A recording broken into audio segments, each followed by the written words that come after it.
Hello students, अभी जो topic हम लोग बात कर रहे हैं वो है हेरिडिटी एंड इवोल्यूशन।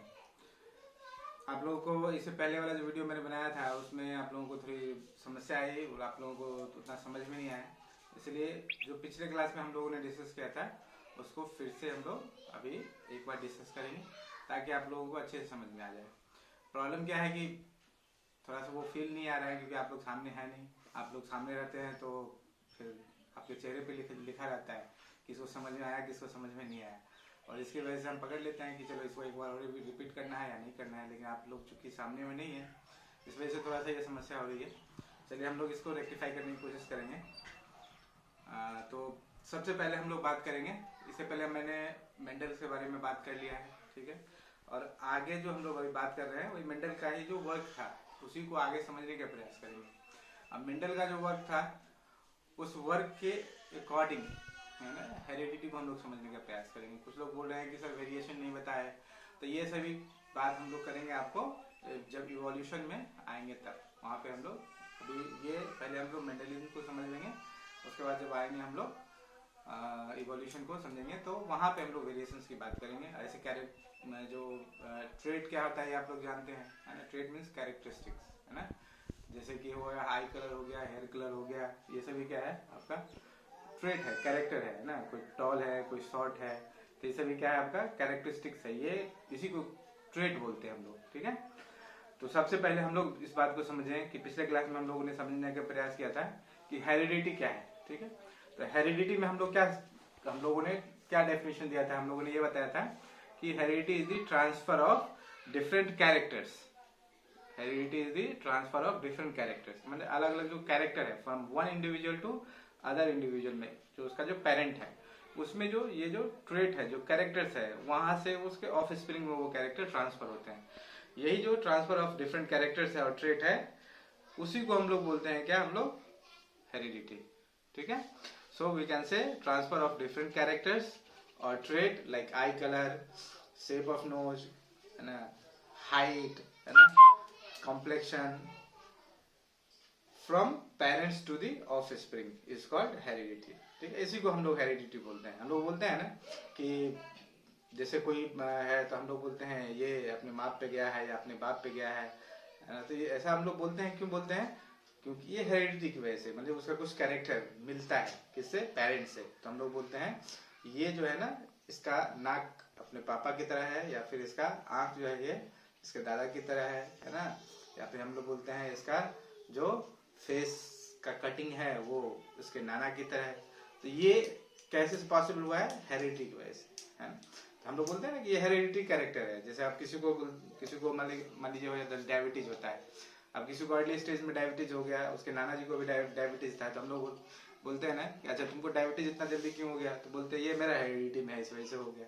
या किसी का बाल जल्दी झड़ने लगता है तो बोलते हैं ना कि आपका मेरा जो है ना ये हेरिडिटी प्रॉब्लम, मतलब ये जो डिजीज था या ये जो कैरेक्टर था ये कैरेक्टर हम लोगों ने इनहेरिट किया है। कहाँ से? अपने पेरेंट्स से, अपने पूर्वजों से वो कैरेक्टर्स को इनहेरिट किया है। तो यही है हेरिडिटी, है ना।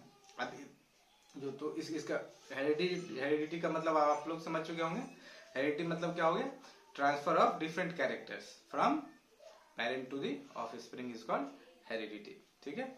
अब उसके बाद फिर हम लोगों ने बात किया था जीन्स की, है ना, कि हम लोग ने बात किया था कि ये जो हेरिडिटी है या ये जो कैरेक्टर है ना, ये पेरेंट से ऑफ स्प्रिंग में कैसे आता है इसकी बात हम लोग किए ना।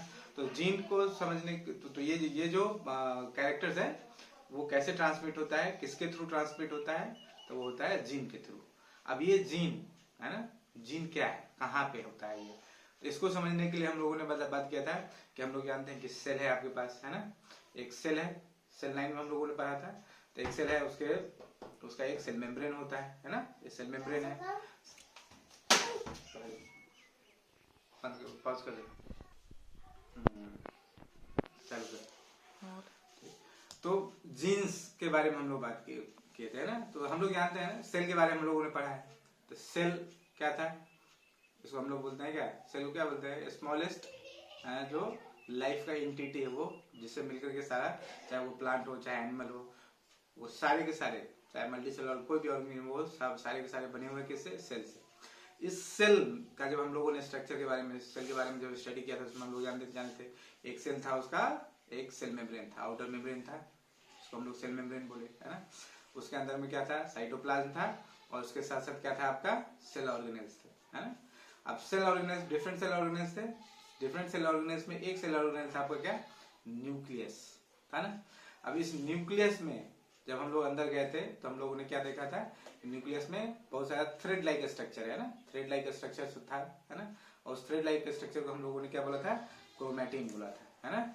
अब यही क्रोमैटिन जो है ना, जब ये सेल डिवाइड नहीं करता है ना, जब सेल डिवीजन के मोड में नहीं है, तो उस टाइम में ये एकदम थ्रेड लाइक स्ट्रक्चर में रहता है। जब सेल मैच्योर होकर के जब डिवीजन, सेल डिवाइड करने कंडीशन में आता है, तब जाके क्या होता है कि ये जो थ्रेड है, ये जो क्रोमैटिन है, ये क्या करते हैं, कंडेंस होते हैं। जब क्रोमैटिन कंडेंस होगा तो यही लेगा रूप किसका, क्रोमोसोम का, है ना। जब ये थ्रेड लाइक स्ट्रक्चर जो था वो जब कंडेंस होगा, कंडेंस होकर किसका रूप लेगा, वो क्रोमोसोम का। अब ये क्रोमोसोम बन गया। जब हम इस क्रोमोसोम को देखते हैं, इस क्रोमोसोम का जब हम स्टडी करते हैं, क्रोमोसोम को हम लोगों ने देखा तो हम लोगों ने पाया कि ये जो क्रोमोसोम है ये बना हुआ है क्या चीज का, डीएनए का। क्या चीज का है, डीएनए का। डीएनए का हम लोगों ने स्ट्रक्चर देखा था कि ये डबल हेलिकल स्ट्रक्चर है, ये डीएनए है, ये डीएनए है आपका जो है ना, ये डीएनए है आपका, है ना, ये डबल हेलिकल स्ट्रक्चर है डीएनए का, ठीक। अब इसी डीएनए में हम लोगों ने देखा कि एक कोई कैरेक्टर है, जैसे आई कलर है, तो आई कलर को कंट्रोल करने के लिए कोई एक कैरेक्टर होगा, कोई एक जीन होगा जो कि उस आई कलर को रिप्रेजेंट करेगा। कोई आपका स्किन कम्प्लेक्शन है ना, स्किन का कलर है, तो उसको कंट्रोल करने के लिए एक जीन होगा। मतलब जितने भी कैरेक्टर है आपके पास, जितने भी कैरेक्टर है, for each and every character gene will be responsible. जितने भी कैरेक्टर है सबको, each and every character will be controlled by the gene. और हम लोग ऐसे ही बोल सकते हैं, each and every character will be expressed by gene. तो जितने भी कैरेक्टर हैं, सारे के सारे कैरेक्टर वो एक्सप्रेस किसकी मदद से होते हैं, जीन की मदद से होते हैं, ठीक। तो वो जीन होता कहाँ पे है, तो वो जीन होता है आपका ये जो डीएनए है ना। तो डीएनए का एक पार्टिकुलर सेगमेंट है ना, एक पार्टिकुलर रीजन जो कि एक पार्टिकुलर कैरेक्टर को कंट्रोल कर रहा है, ठीक। डीएनए का कोई एक पार्टिकुलर सेगमेंट होगा जो कि किसी एक पार्टिकुलर कैरेक्टर को कंट्रोल करेगा। तो ये जो सेगमेंट है डीएनए का, ये जो सेगमेंट हुआ डीएनए का जो कि किसी एक कैरेक्टर को, या सपोज कर लीजिए ये जो पोर्शन है डीएनए का, ये पोर्शन आपके नोज के शेप को कंट्रोल कर रहा है। तो ये जो पोर्शन है, this portion is called gene. यही पोर्शन आपका क्या है, आपका जीन है, ठीक।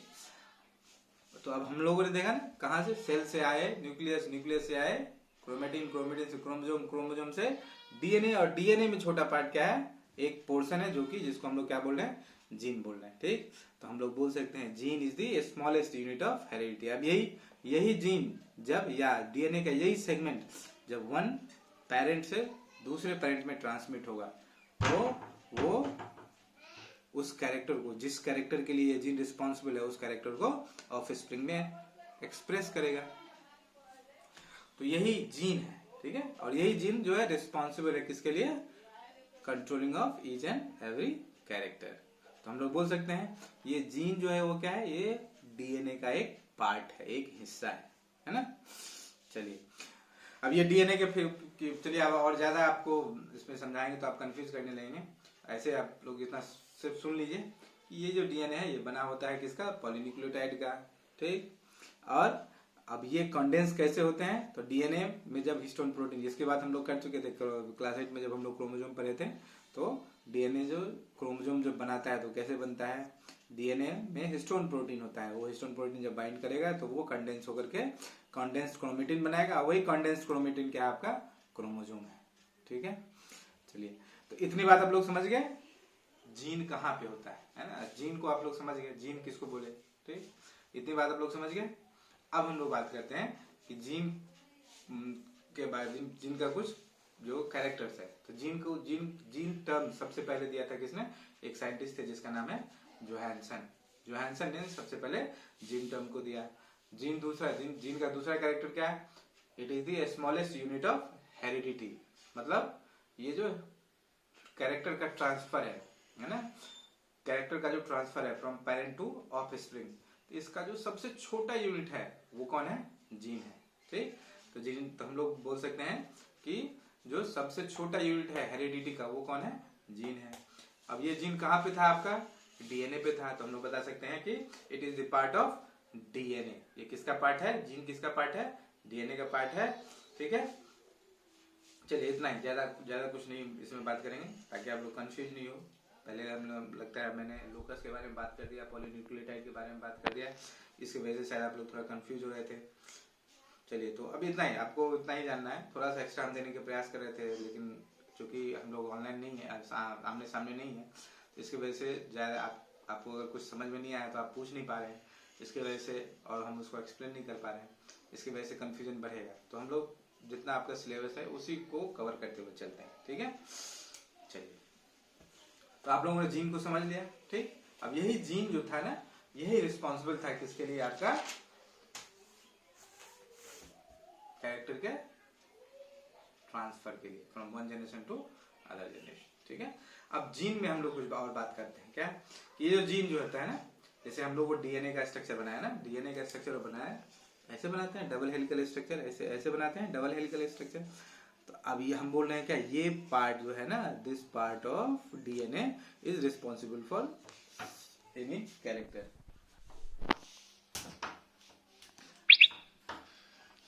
बीज फ्लो, तो ये जो डीएनए है ना, डीएनए का एक पार्ट, कोई पोर्शन है जो कि एक किसी कैरेक्टर को रिप्रेजेंट कर रहा है। मान लीजिए ये पोर्शन किसी दूसरे कैरेक्टर को रिप्रेजेंट कर रहा है, ये पोर्शन किसी तीसरे कैरेक्टर को रिप्रेजेंट कर रहा है। तो ये जो पोर्शन है, इस पोर्शन में हम लोग डीएनए को देख रहे हैं क्या, एक ये स्ट्रैंड है डीएनए का और एक ये स्ट्रैंड है, दो स्ट्रैंड है डीएनए का। ठीक, तो इस स्ट्रैंड पे कुछ कोडिंग की हुई है ना, इसी कोड के आधार पे है ना हम लोग क्या करें, ये कैरेक्टर को रिप्रेजेंट करेगा। तो यहाँ पे कुछ कोडिंग, इस स्ट्रैंड पे भी कुछ कोडिंग है, दोनों स्ट्रैंड पे कुछ कोडिंग की हुई है। ठीक है, तो ये स्ट्रैंड पे अब जिस कैरेक्टर को ये पार्ट रिप्रेजेंट कर रहा है, उसी कैरेक्टर को ये पार्ट भी रिप्रेजेंट कर रहा है। ठीक, दोनों पार्ट एक ही कैरेक्टर को रिप्रेजेंट कर रहा है। तो ये दोनों जो जीन है, ये जो जीन है ना, ये पोर्शन जीन का है, तो ये इतना वाला सेगमेंट इस स्ट्रैंड का और इतना वाला सेगमेंट इस स्ट्रैंड का। ठीक, ये दोनों मिल करके किसी एक कैरेक्टर को किसी इंडिविजुअल में एक्सप्रेस कर रहा है। तो एक पार्ट ये हुआ और एक पार्ट ये हुआ, तो ये पार्ट एक जीन और ये पार्ट एक जीन। तो ये दोनों जीन जो कि एक ही कैरेक्टर को एक्सप्रेस कर रहे हैं, तो किसी इंडिविजुअल में जब होगा तो वो हमेशा पेयर में होगा। इसलिए हम लोग बोलते हैं जीन्स जो है ना, ये एक पार्ट और ये एक जीन, ये दोनों एक साथ है ना, एक पेयर में ही काम करेगा। ठीक है, अब किसी इंडिविजुअल में जब जाएंगे, हम अपने सेल की बात करते हैं, तो सेल में हम लोग क्या रहता है, क्रोमोसोम को पेयर में दिखाते हैं, हम लोग पेयर में दिखाते हैं कि नहीं दिखाते हैं।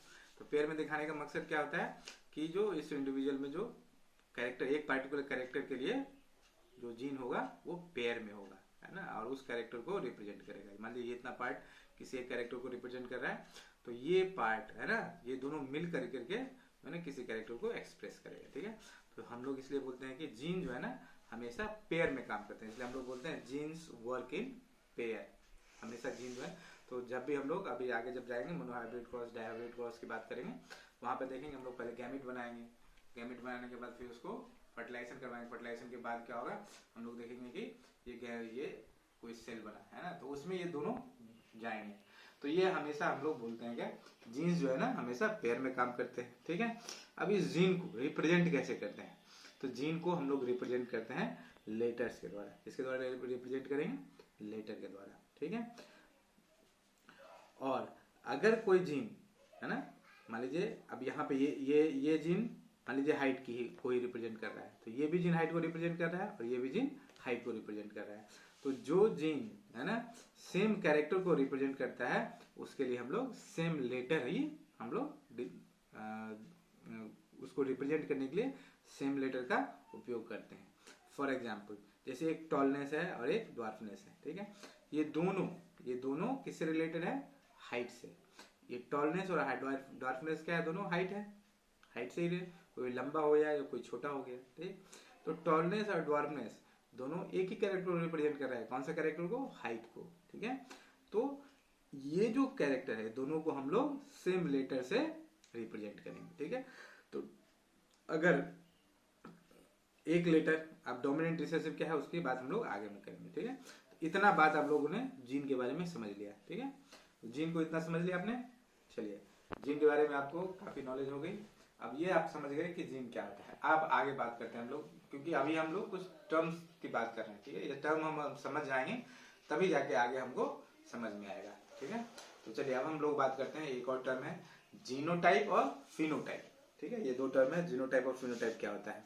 तो जीनोटाइप क्या हो गया, नाम ही बताता है, टाइप मतलब प्रकार और जीन जीन हो गया, ठीक है। तो कितने टाइप के जीन है, टाइप ऑफ जीन जो होगा वही कहलाएगा जीनोटाइप। मान लीजिए कोई किसी इंडिविजुअल को आप देखते हैं या किसी प्लांट को देखते हैं, किसी प्लांट को देखे आपने बोला कि ये टॉल प्लांट है, ठीक है। अब ये टॉल प्लांट जो है, इस टॉल प्लांट बाहर से देखने में हमको लगता है ये टॉल है, लेकिन क्या हम उसको देख करके उसके अंदर में जिस हाइट के लिए जो रिस्पॉन्सिबल जीन है वो जीन किस टाइप का है हम देख पाते हैं, नहीं देख पाते हैं, ठीक है। तो जो जीन का जो एक्चुअल मेकअप है ना, एक्चुअल जेनेटिक मेकअप क्या है उसको बोलेंगे हम लोग जीनोटाइप, ठीक है। और फिनोटाइप क्या होगा, फिनोटाइप हुआ होगा कि जो बाहर से देखा हमने, है ना, बाहर से हम लोगों ने देखा तो देखा एक टॉल प्लांट है, ठीक है। तो ये क्या है आपका टॉलनेस क्या है, फिनोटाइप है। यहाँ पे हमने देखा कि ड्वार्फ प्लांट है, तो ड्वार्फनेस टॉलनेस ये क्या है आपका फिनोटाइप है, जो हम बाहर से देखते हैं वो that is called phenotype. Genotype क्या होगा, जो उसका जो जीन का मेकअप है, मतलब उसमें क्या जीन प्रेजेंट है। मान लीजिए एक प्लांट टॉल है, तो अब टॉल प्लांट कैपिटल टी भी हो सकता है, कैपिटल टी स्मॉल टी भी हो सकता है। अब कैपिटल टी और स्मॉल टी क्या है, इसको जब हम आगे डोमिनेंट और रिसेसिव के बारे में बात करेंगे तो आपको समझ में आएगी। तो कैपिटल टी भी टॉल प्लांट होगा, कैपिटल टी स्मॉल टी भी टॉल प्लांट होगा। तो लेकिन इस दोनों में अगर हम देखें तो एक में दोनों कैपिटल टी प्रेजेंट है और दूसरे में एक कैपिटल टी है और एक स्मॉल टी प्रेजेंट है। तो यहाँ पे ये जीनोटाइप अगर बात करें तो दोनों टॉल प्लांट था, तो पहले टॉल प्लांट का जीनोटाइप कैपिटल टी है और दूसरे टॉल प्लांट का genotype capital T small T है, दोनों में अंतर आ गया। तो जीन का जो प्रकार है, जो टाइप है, वो अलग अलग होगा, बाहर से देख के हम इसको पता नहीं कर सकते, ठीक है। तो जीनोटाइप का मतलब ये हो गया टाइप ऑफ जीन, मतलब किस प्रकार के जीन इसमें प्रेजेंट है। या फिर हम लोग सीधे सीधी बात करें तो बोले कि जेनेटिक मेकअप कैसा है, तो ये बताएगा आपको जीनोटाइप, ठीक है। तो ये क्या जीनोटाइप क्या रिप्रेजेंट करता है, it represent the genetic constitution of an organism, मतलब कोई जो इंडिविजुअल है, जो ऑर्गेनिज्म है, उसका जेनेटिक कॉन्स्टिट्यूशन कैसा है, मतलब उसमें कैसे जीन है, किस टाइप के जीन प्रेजेंट है, वो बताएगा आपको क्या जीनोटाइप। और ये जो जीनोटाइप है, this genotype expresses the phenotype. तो ये जो जीनोटाइप है इसी की वजह से फिनोटाइप आपका एक्सप्रेस होता है। अगर कोई प्लांट टॉल हो गया तो किसकी वजह से, वो जो जीन प्रेजेंट था, वो जिस टाइप का जीन प्रेजेंट था उसकी वजह से वो फिजिकल अपीयरेंस उसका आपको नजर आता है। तो फिनोटाइप क्या होगा, वैसे चीजें जिसको हम बाहर से देख करके बता सकते हैं कि ये अच्छा इसका शेप ऑफ नोज ऐसा है ना, आई कलर ऐसा है ना, इस प्लांट का हाइट इतना है, इस प्लांट का फ्लावर रेड है, इस प्लांट का फ्लावर व्हाइट है। तो ये क्या है जो आप बाहर से देखते हैं वो क्या है आपका फिनोटाइप है, ठीक है। तो जो मॉर्फोलॉजिकल एक्सप्रेशन है ना जीनोटाइप का, वो कहलाएगा आपका फिनोटाइप। जीनोटाइप जो एक्सप्रेस करता है वो है आपका फिनोटाइप, ठीक है। So we can say morphological expression of genotype is called phenotype, ठीक है। सीधा सीधे मतलब ये एक्सटर्नल अपीयरेंस को रिप्रेजेंट करता है कौन, फिनोटाइप, ठीक है। तो जीनोटाइप और फिनोटाइप आपने समझ लिया, ठीक है। इस बात को भी समझ गए कि जीनोटाइप ही है जो कि फिनोटाइप को एक्सप्रेस करेगा, फिनोटाइप जीनोटाइप को एक्सप्रेस नहीं करेगा, जीनोटाइप विल एक्सप्रेस फिनोटाइप, ठीक है। अब हम लोग बात करते हैं एलील्स की, ठीक है, एलील्स या एलिलोमॉर्फ। एलील्स क्या है, तो जैसे हम लोगों ने बात किया कि तो एलील्स क्या है, सुन लीजिए, एलील्स क्या है, alternate form of a gene, एक जीन का अल्टरनेट फॉर्म, जैसे हम लोगों ने बताया कि जैसे कि ये डीएनए का, ये डीएनए आपका, ठीक, ये है डीएनए, ठीक। अब ये डीएनए हम लोगों ने बात किया ना कि जीन हमेशा पेयर में काम करते हैं। मान लीजिए ये सेगमेंट डीएनए का, ये सेगमेंट एक हाइट को रिप्रेजेंट कर रहा है, मान लीजिए, ठीक है, हाइट को रिप्रेजेंट कर रहा है। तो एक ये पार्ट है और ये दूसरा पार्ट ये है। एक जीन ये है और दूसरा जीन ये है, ठीक है। तो ये जो दोनों, ये एक डीएनए का एक पार्टिकुलर सेगमेंट जिसको बोले क्या हम लोग, जीन, ठीक। एक ये जीन है और एक ये जीन है, ठीक है। अब ये जो दोनों जीन है, ठीक है, ये दोनों जीन जो है ना, अब ये जीन दो तरह के हो सकते हैं, एक डोमिनेंट और दूसरा रिसेसिव हो सकते हैं, ठीक है। या तो एक पार्टिकुलर कैरेक्टर के लिए हो सकता है कि दोनों डोमिनेंट जीन एक साथ आए, या डोमिनेंट दोनों रिसेसिव जीन एक साथ आए, या फिर हो सकता है एक डोमिनेंट एक रिसेसिव आए, ठीक है। तो जो ये कहलाएगा आपका एक इंडिविजुअल की बात अगर करेंगे सिंपल ये वाला एक पार्ट ये कहलाएगा एक जीनोटाइप, ये एक पार्ट ये कहलाएगा एक जीनोटाइप, ठीक है। तो हम लोग बता सकते हैं, मान लीजिए ये कैपिटल टी था और ये स्मॉल टी था, ठीक है। तो ये जो कि हाइट को रिप्रेजेंट कर रहा था, तो ये एक जीनोटाइप और ये जीनोटाइप, सॉरी ये दोनों मिला के जीनोटाइप हो गया, ये एक जीन हुआ, ठीक है, ये एक जीन। तो ये एक जीन जो है ना, ये कहलाएगा एलील, ये क्या है, एलील, ठीक। ये एक एलील हुआ, ठीक है। अब ये जो जीन है इसका जो अल्टरनेट फॉर्म होगा, ये जो कैपिटल टी है ना, मान लीजिए हाइट के लिए ये जो टी है, इसका जो अल्टरनेट फॉर्म होगा ये कहलाएगा इसका एलील। इस कैपिटल टी का जो अल्टरनेट फॉर्म होगा वो कहलाएगा इसका एलील, और या फिर इसका जो अल्टरनेट फॉर्म होगा ये कहलाएगा एलील, ठीक है। So we can say alternate form of a gene is known as alleles. तो एक है ना जीन का जो अल्टरनेट फॉर्म होगा, एक जीन का जो दूसरा फॉर्म होगा वो कहलाएगा एलील। मान लीजिए एक कैपिटल टी है एक स्मॉल टी है, ये दोनों रिप्रेजेंट कर रहे हैं हाइट को ही, ठीक है। लेकिन ये दोनों जब साथ में रहेंगे, है ना, साथ में रहेंगे तो कभी जीन तो हमेशा पेयर में काम करते हैं, तो दो एक साथ आएंगे, ठीक है। अब तो इसका जो उल्टा कैरेक्टर होगा, इसका जो अपोजिट कैरेक्टर होगा, कैपिटल टी का जो काम है, इसका जो अपोजिट काम जो करेगा, है ना, वो कहलाएगा इसका हाइट के लिए काम करेगा, ठीक है। लेकिन वो दूसरा उसका अल्टरनेट अपोजिट काम करने वाला जो एलील होगा, जो जीन होगा वो कहलाएगा एलील, ठीक है। जैसे कैपिटल टी का एलील कौन होगा, स्मॉल टी, और स्मॉल टी का एलील क्या होगा, कैपिटल टी, ठीक है। सो एलील्स क्या है, it is the alternate form of a gene, ठीक है। एक जीन का जो दूसरा फॉर्म होगा वो क्या कहलाएगा, allele. For example length of A plant, है ना, एक प्लांट का लेंथ, प्लांट हो सकता है लॉन्ग हो सकता है और एक प्लांट शॉर्ट भी हो सकता है। तो लॉन्ग जो होगा उसको हम रिप्रेजेंट करते हैं कैपिटल टी से, जो शॉर्ट जीन शॉर्ट के लिए जो रिस्पॉन्सिबल होगा उसको हम लोग स्मॉल टी से रिप्रेजेंट करते हैं। तो कैपिटल टी जो लॉन्ग का जो अपोजिट होगा वो कौन होगा, शॉर्ट। तो ये जो स्मॉल टी होगा वो कैपिटल टी का क्या होगा, एलील होगा, ठीक। सो कैपिटल टी का एलील कौन होगा, स्मॉल टी, और स्मॉल टी का एलील जो होगा वो क्या होगा, कैपिटल टी। चलिए एलील समझ गए आप लोग। कहने का मतलब एक पेयर ऑफ जीन में से एक अगर ले लें तो वो क्या हो गया, एक एलील। दूसरा को ले ले, ये एक एलील, ठीक है। तो ये इसका अगर हम बोले मानी कैपिटल टी का, मान लीजिए हाइट के लिए हम लोग बात कर रहे हैं, तो ये इसका जो अपोजिट होगा वो क्या कहलाएगा, इसका एलील कहलाएगा, और इसका जो अपोजिट होगा वो इसका एलील कहलाएगा, ठीक है। बात समझ में आ गई एलील्स, ठीक है। चलिए अब हम लोग बात करते हैं मल्टीपल एलीलिज्म की बात करते हैं। तो यहाँ पे हम लोग जनरली क्या होता है, बड़ा का उल्टा छोटा, है ना। तो जनरली जो एलील्स होते हैं वो क्या होते हैं, दो होते हैं, ठीक है। जनरली क्या होगा, दो होगा। लेकिन कई बार ऐसा होता है कि मोर देन वन, है ना, उसका एलील हो जाते हैं। तो उस कंडीशन को बोलेंगे हम लोग मल्टीपल एलीलिज्म। जैसे one gene has one allele, most of the condition में क्या होगा कि एक जीन का एक एलील होगा, मतलब लंबा का एलील छोटा, छोटा का एलील बड़ा, जनरली ये होगा, ठीक है।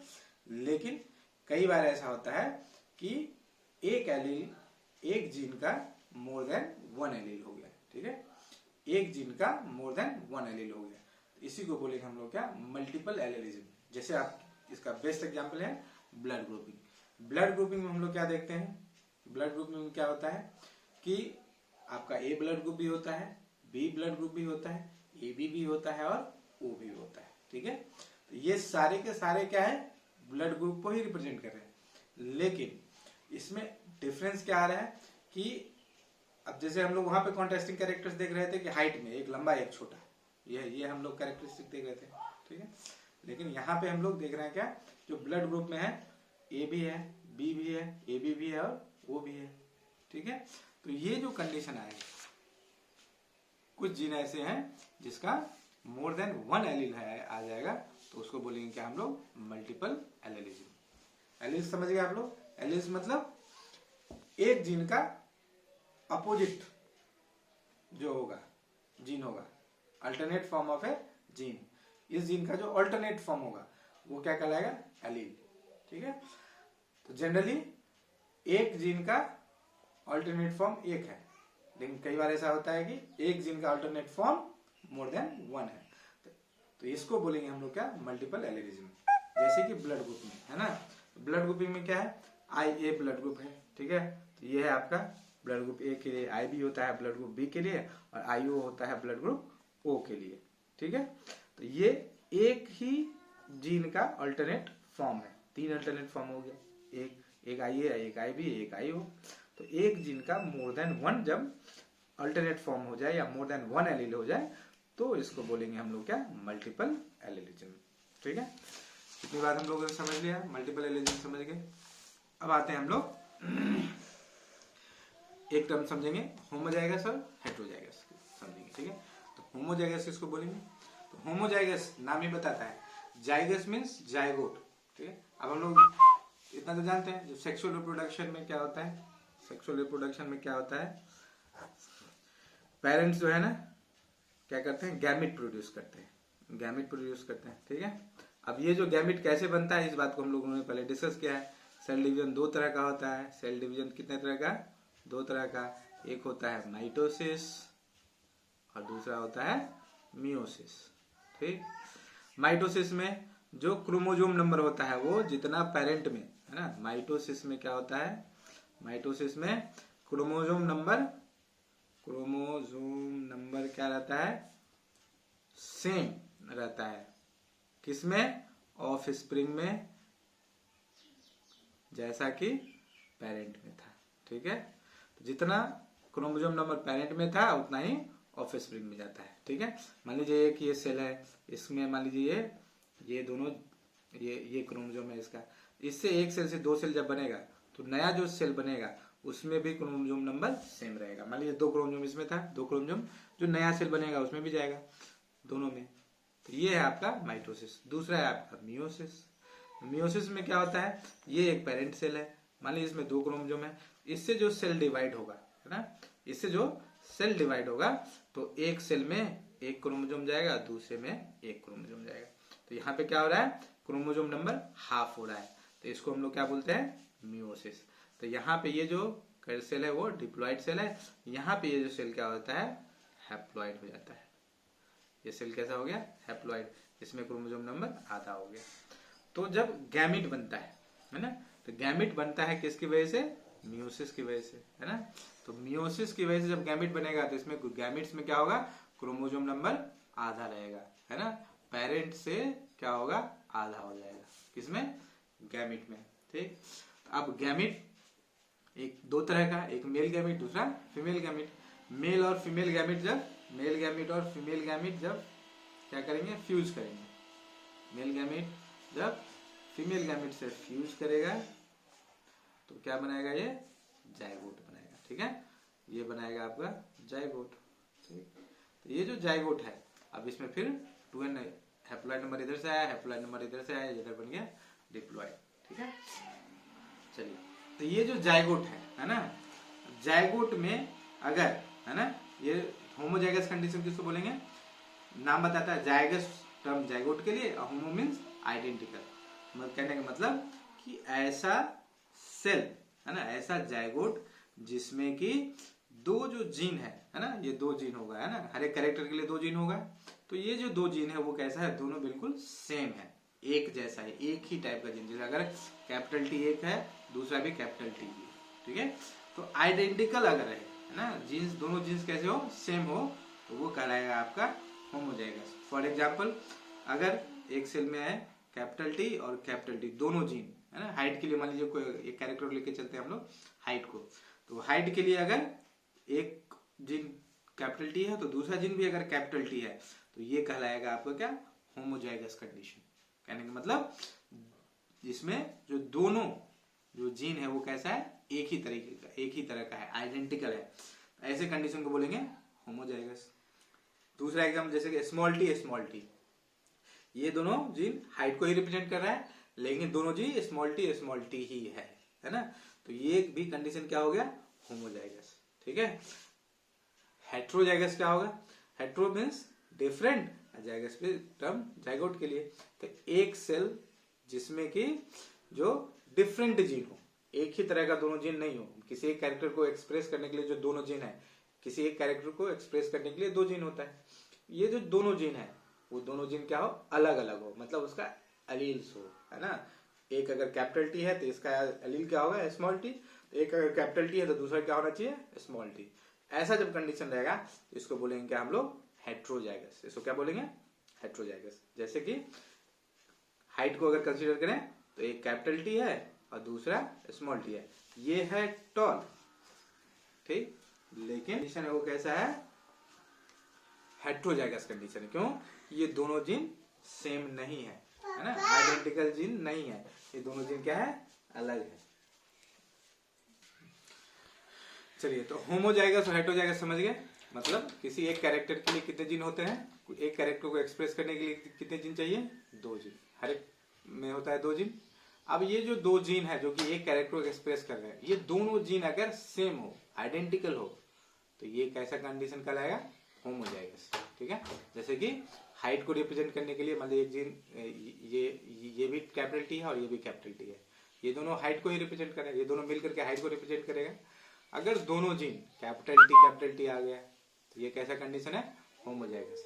अगर यही दोनों जीन स्मॉल टी हो गया, एक ही कैरेक्टर को रिप्रेजेंट कर रहा है, दोनों दो जीन हमेशा चाहिए एक कैरेक्टर को रिप्रेजेंट करने के लिए, ये दोनों जीन कैसा है, स्मॉल टी है, तो भी ये क्या हो गया, होमोजाइगस कंडीशन।